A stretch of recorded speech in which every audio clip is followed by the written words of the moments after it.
اور یہ تو قرآن کہہ رہا ہے، وہ اللہ کا رسول جو ساری امت کے لیے روتا روتا روتا دنیا سے اٹھ گیا اور ایسا رویا کہ کوئی نبی نہ رویا، ایسا تڑپا کہ کوئی نبی نہ تڑپا، کہ اللہ کو ہزاروں دفعہ تسلیاں دینے کے لیے جبریل بھیجنا پڑا، قرآن بھیجنا پڑا کہ آپ اتنا غم کیوں کرتے ہیں، آپ اتنا کیوں روتے ہیں۔ ایک دفعہ میں نے وہ آیات جمع کی تھی جن میں اللہ تعالیٰ نے اپنے نبی کو تسلی دی ہے، وہ اتنی بن گئی کہ ان کو لکھنا مشکل ہو گیا میرے لیے۔ وہ 100 سے زیادہ آیات بنتی ہیں جس میں اللہ تعالیٰ تسلی دے رہا ہے، لعلک باخع نفسک الا یکونوا مؤمنین، لعلک باخع نفسک علی آثارہم ان لم یؤمنوا بهذا الحدیث اسفا فلا تذهب نفسک علیہم حسرات ما انت علیہم بوکیل لست علیہم بمسیطر ما انت علیہم بجبار من کفر فلا يحزنک کفرہ من کفر فلا يحزنک کفرہ ولقد نعلم انک یضیق صدرک بما یقولون۔ اس قسم کی آیات جن میں اللہ کہہ رہا ہے میرے حبیب اتنا غم نہ کر، اتنا غم نہ کر، اس قدر غمگین اپنی امت کے لیے۔ اس کے باوجود آپ کا گلہ قرآن میں سن لو، جب ایسے نافرمان جو کبیرہ گناہ کرتے کرتے مر گئے، اس بددیانتی میں، شرابوں کے پینے میں، نماز کے چھوڑنے میں، کبیرہ گناہوں میں غرق ہو کے مر گئے، تو یہی اللہ کا رسول جو ہمارے لیے رویا بھی اور تڑپا بھی، یہ نا فلا تذهب نفسک علیہم حسرات، یہ آیت اس مضمون میں ایسی زبردست آیت ہے کہ اس کو اردو زبان میں منتقل نہیں کیا جا سکتا، کہ جو اللہ تعالیٰ نے آپ کے اندر کے سینے کا غم، حسرات اور فلا تذهب نفسک علیہم حسرات، ان الفاظ میں جو اللہ نے اپنے محبوب کے سینے کا غم بیان کیا ہے، اللہ کی قسم کوئی زبان اس کا ترجمہ نہیں کر۔ قیامت کے دن جب دیکھے گا ہماری نافرمانیاں تو کہے گا یا رب ان قوم اتخذوا هذا القرآن مہجورا، اے میرے مولا یہی ہے میری وہ امت جس نے میرے قرآن کو چھوڑ دیا، میرے قرآن نے پکارا مسجد میں آؤ، انہوں نے مسجدوں کی راہیں چھوڑ دیں۔ مجھے بتاؤ یہ اتنا مجمع کہاں سے آ گیا ہے؟ یہ اس میں سے 1/3 باہر سے آیا ہوگا، یہ 2/3 تو سارا گلستان کالونی کا ہے۔ ان کے قدم باقی 5 نمازوں میں کیوں نہیں اٹھتے؟ یہ کہاں چلے جاتے ہیں؟ کیا یہ اللہ کی دھرتی پہ 8 دن نہیں رہتے؟ کیا یہ صرف 8ویں دن اللہ کا رزق کھاتے ہیں؟ کیا یہ صرف 8ویں دن اللہ کا پانی پیتے ہیں؟ کیا یہ صرف 8ویں دن اللہ کی ہوا کے تنو تن اپنے پھیپھڑوں میں لے جاتے ہیں؟ کیا یہ صرف 8ویں دن اللہ کے دیے نور سے دیکھتے ہیں؟ کیا یہ صرف 8ویں دن اپنے کانوں سے سنتے ہیں؟ کیا یہ صرف 8ویں دن اپنے جسم کی نعمتوں سے فائدہ اٹھاتے ہیں؟ کیا یہ صرف 8ویں دن سورج کی روشنی سے نفع اٹھاتے ہیں؟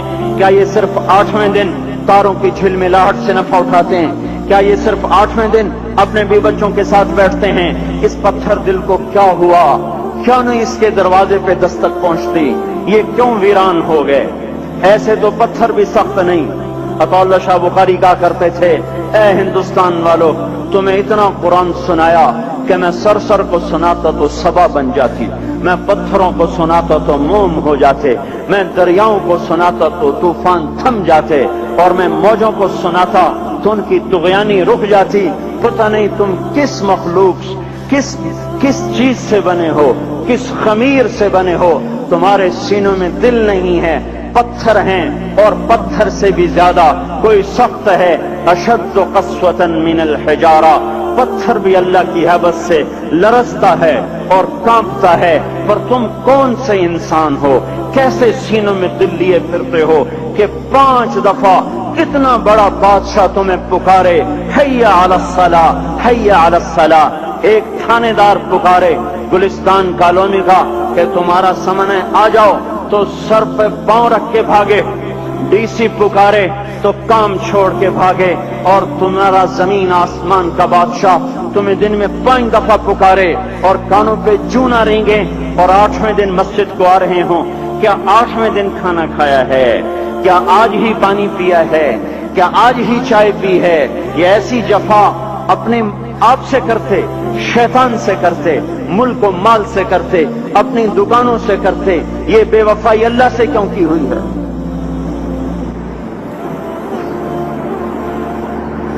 جس زمین پہ سجدہ نہ ادا ہو،